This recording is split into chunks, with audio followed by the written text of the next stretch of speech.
I've made over $6.5 million in Shopify sales over the last 4.5 years, but I wouldn't have made it this far if I didn't do the right things when I was just starting out, especially in the first week. Hi guys, my name is Meg Heckman and I am a print-on-demand Shopify business owner. And I've made a list of the 6 things that you should focus on during your first week when you're just starting an online business. Now, you're gonna wanna stick around for all 6 of the things on this list because if you follow all 6, you are going to be light years ahead of all of those that aren't following these. So let's get into it. The first thing that you should do on the first week of your business would be getting into the right mindset. And now, before you go and click off of here, hear me out. I completely understand this probably doesn't feel like something that's super tangible, but by changing our mindset, that's going to make all the difference from the start. If we're adopting a business mindset, that's going to make making decisions early on so much easier and a lot clearer. It's about having a vision for your life as well as your business and being willing to take some risks to make that vision a reality. Getting into the right mindset is extremely important. If we are thinking from the beginning that there's no way we're going to pull this off, guess what? There's no way we're going to pull this off. But if you're going into this with the mindset of, I don't care what is thrown at me, I know things are going to be challenging, but I'm going to find a way to pull this off. I'm going to find a way to make this work because I am determined to either quit my 9-to-5 job or I'm determined to be making money on the side so that I can support my family, or I'm going to figure out how to make this work because I can't stand my boss. There are all reasons that we want to start businesses. And for mine started with, I want to make money on the side. I don't want to just be dependent on my nursing salary. And from there, my entire life trajectory has completely changed from what I imagined it to be. And that's because I was always in the mindset of no matter what was thrown at me, I was absolutely going to figure out how to overcome it. And something that has helped me stay in the right mindset is simply just taking things one step at a time, especially in the beginning when so much stuff is overwhelming. You're not quite sure the path that you should be taking. This is all brand new to you.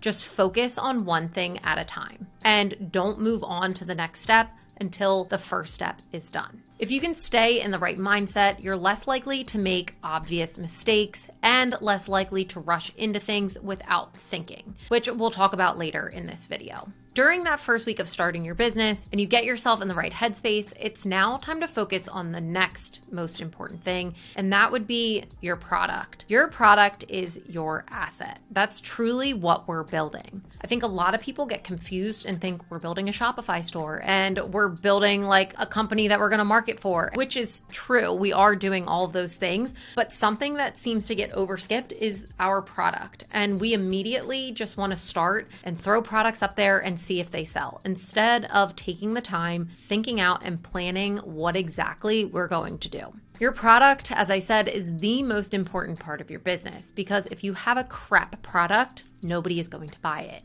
If you have a crap mock-up, nobody is going to click on your ad. Taking time to design the best designs and make your product the best product that is out there is going to save you so much time and so much energy and make you feel like you're actually making moves in your business. Now, I'm not going to go too deep on how to exactly pick a product and go about that, but you can check out my video here about how to easily choose your very first print-on-demand product, where I provide tips on how to choose a winning product, and I relate how important the product is with print-on-demand based on my own personal experience. So take the time to do market research and really understand the type of designs that you should be creating. And absolutely don't rush this part. You can very quickly throw up a print-on-demand store, as we've seen many people on YouTube show us. But if we're rushing into things and really not taking time to truly understand why we're doing it, don't be surprised if when you start to launch your ads, you're not seeing immediate success. Take the time, build the product, learn how to create great designs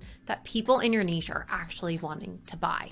Which then leads us to the next thing that you should be doing in that first week. There are many ways that we can sell our print-on-demand products. And that can either be on Shopify, where we create our own website, or we can sell on other marketplaces like Amazon or Etsy.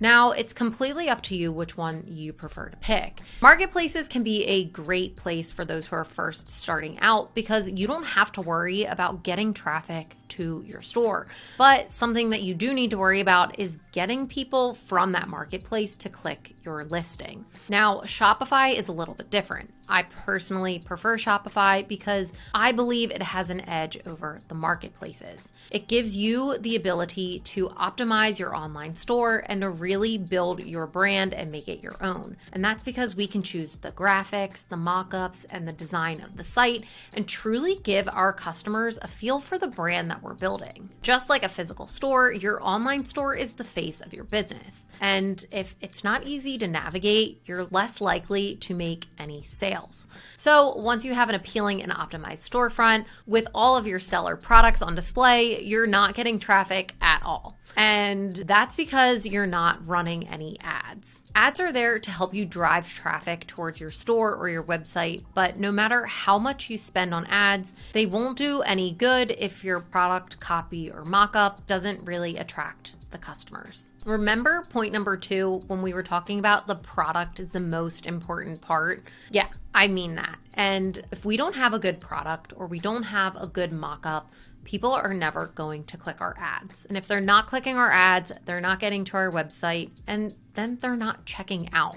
So we need to remember that if our ads are not getting any traffic, not having any clicks, that there is stuff that we need to change. And that's not stuff within the ads, typically. Sometimes we set things up incorrectly, and that is the problem. But 99% of the time, it is a problem with our product or a problem with our mockup. Ads are not going to just solve the problems that we have with our business. It's just going to show us that there are holes and areas that we can improve upon. And don't think that it's not because we're not spending enough money. You could spend $20 a day on your ads and still get a ton of data to then figure out how to improve your products and your site. So if used correctly, ads can quickly bump and rush you to a 6 and 7 figure store of sales. That's exactly where we want to be, but we don't want to always rush when running our business. In the beginning, it's really important to take your time and learn the lessons, because if you're not learning them and you're very quickly scaling, you're just going to become flustered and fall extremely behind with everything that's happening with your business. So take your time and learn things step by step and truly understand them before really bumping your budget and trying to scale very quickly. And remember your mindset. We're in this for the long haul. This isn't something that we're just trying to quickly learn, run it for a few weeks, and then call it quits. We are trying to learn and grow and make a legitimate business from what we are building. Starting and running a business absolutely takes time. Successful entrepreneurs will often tell you to start right away, but that doesn't mean that you have to rush to it without thinking. Learn along the way and spot opportunities and then grow. And the last thing that you should do in the first week of starting your online business is don't forget to have fun. Running a business can be hard and stressful, but at the same time, it should be fun and exciting. This is something new that you've never tried before. And I know it can be scary, but if we keep in mind that everything that we're doing is making us grow as a person and we're learning and having a good time along the way, it's going to make starting your business an unforgettable time in your life. So remember to have fun and enjoy every single step along the way. And if you want to avoid some of the worst mistakes that I've ever made in print on demand, then you definitely want to check out this video here. It's especially helpful for beginners on their first week of starting a print on demand store.